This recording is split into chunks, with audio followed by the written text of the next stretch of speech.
Hi കൂട്ടുകാരെ, പുതിയൊരു വീഡിയോയിലേക്ക് എല്ലാവർക്കും സ്വാഗതം. അപ്പോൾ നമുക്കിന്നൊരു പരിഞ്ഞിൽ തോരൻ വെച്ചാലോ. അന്നേരം ഞാനിവിടെ 1/2 കിലോ മത്തിയേ വാങ്ങിയുള്ളൂ. അപ്പം അതിനകത്ത് കുറച്ച് ആവശ്യത്തിനുണ്ടെന്നാലും ഒരു തോരനുള്ള ഉണ്ട് പരിഞ്ഞിൽ. അന്നേരം ഞാനത് കുറച്ച് ഉപ്പുപൊടി മഞ്ഞൾപ്പൊടി ഇട്ട് വെള്ളത്തിയിട്ടിട്ടുണ്ട്. പിന്നെ അതിനകത്ത് കുറച്ച് പച്ചമുളക്, കറിവേപ്പില, ഇഞ്ചി, വെളുത്തുള്ളി, കുറച്ച് കൊച്ചുള്ളി, ഇത്രയും സാധനങ്ങൾ എടുത്തിട്ടുണ്ട്. അപ്പം ചൂട് കിട്ടിയൊരു പാത്രം എടുക്കുക. അതൊന്ന് ചൂടായി കഴിയുമ്പോഴത്തേക്ക് ആവശ്യത്തിന് വെളിച്ചെണ്ണയൊക്കെ ഒഴിച്ച് നമുക്ക് എത്രത്തോളമാണ് കടുകൊക്കെ വേണ്ടതെന്ന് വെച്ചാൽ വെളിച്ചെണ്ണ നന്നായിട്ടൊന്ന് ചൂടായി വരുമ്പോഴത്തേക്ക് നമുക്ക് കടുകും കൂടി ഇട്ട് കൊടുക്കാം. അതൊന്ന് പൊട്ടിക്കഴിയുമ്പോഴത്തേക്ക് നമുക്ക് കുറച്ച് ഉഴുന്ന് പരിപ്പൊടി ഇട്ട് കൊടുക്കുക. ഉഴുന്നിടുമ്പോൾ പ്രത്യേക ഒരു ടേസ്റ്റ്. തോരനൊക്കെ വെക്കുമ്പോൾ ഇച്ചിരി ഉഴുന്നിട്ട് നോക്കൂ. പിന്നെ നിങ്ങൾ ഉഴുന്നിടാതെ തോരൻ വെക്കത്തില്ല. പിന്നെ നമുക്ക് ആ അരിഞ്ഞ് വെച്ചിരിക്കുന്നതെല്ലാം കൂടെ ഒന്നിച്ചങ്ങ് തട്ടാം, ഒന്ന് ഇളക്കാം. പിന്നെ ആവശ്യത്തിന് ഉപ്പും കൂടി ഇട്ട് കൊടുക്കാം.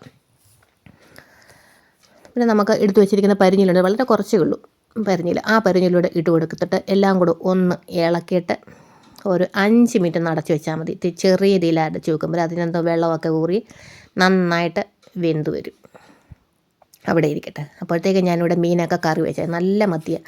പക്ഷേ നല്ല മത്തിയാണെങ്കിലും 2 ദിവസം കൂട്ടുമ്പോഴത്തേക്ക് നമുക്ക് ഒരു മടുപ്പ് വരും. പിന്നെ കുറച്ച് ദിവസത്തേക്ക് മത്തി കഴിക്കത്തില്ല. പക്ഷേ ടേസ്റ്റാണ്, എന്നാലും ഒരു മടുപ്പല്ലേ. പിന്നെ ഞാൻ അതിനകത്ത് ആവശ്യത്തിന് ഇത്രയും തേങ്ങയും കൂടി എടുത്തിട്ടുണ്ടായിരുന്നു. അപ്പോൾ നമുക്ക് നോക്കാം അത് റെഡിയായോ നോക്കാം. അപ്പം വെള്ളമൊക്കെ പറ്റി എല്ലാം സെറ്റായിട്ടുണ്ട്. ഒന്ന് ഇളക്കാം. ഇളക്കി കഴിഞ്ഞിട്ട് ഇപ്പം എന്താ കണ്ടോ, വെള്ളമെല്ലാം നന്നായിട്ട് പറ്റിയിട്ടുണ്ട്. നമുക്ക് ആ തിരുമ്മി വെച്ചേക്കുന്ന തേങ്ങയും കൂടി ഇട്ട് കൊടുക്കാം. തേങ്ങയാണ് ഏറെ, പരിഞ്ഞിലൊക്കെ വളരെ കുറച്ചേ ഉള്ളൂ. നന്നായിട്ടൊന്ന് ഇളക്കി കൊടുക്കാം.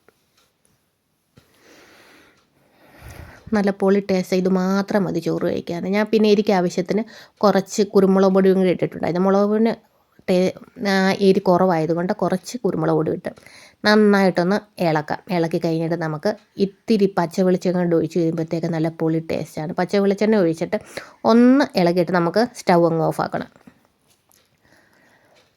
പിന്നെ കുറച്ച് നേരം ഒന്ന് അടച്ച് വെച്ച് കഴിഞ്ഞാൽ നല്ല പുളിക്കാച്ചി പരിഞ്ഞിൽ തോരൻ. ഇത് മാത്രം മതി നമുക്ക് ചോറ് കഴിക്കാൻ. അന്നേരം ഇങ്ങനെ ഒന്ന് വെച്ച് നോക്കണം. മുളക് പൊടി മഞ്ഞൾപ്പൊടിയൊക്കെ ഇട്ട് കഴിഞ്ഞാൽ വേറൊരു ടേസ്റ്റാണ്. ഇങ്ങനെ ഇടുമ്പോൾ നല്ല പെർഫെക്റ്റ് ടേസ്റ്റ് കിട്ടും. അന്നേരം അടുത്ത വീഡിയോ ആയിട്ട് വീണ്ടും കാണാം. Thank you so much. അപ്പോൾ സബ്സ്ക്രൈബ് ചെയ്യാത്തവരൊക്കെ ഒന്ന് സബ്സ്ക്രൈബ് ചെയ്ത് നിങ്ങളുടെ കമൻറ്റുകളൊക്കെ ഒന്ന് രേഖപ്പെടുത്തി ഹൈപ്പൊക്കെ ചെയ്യണേ. അപ്പോൾ അടുത്ത വീഡിയോ ആയിട്ട്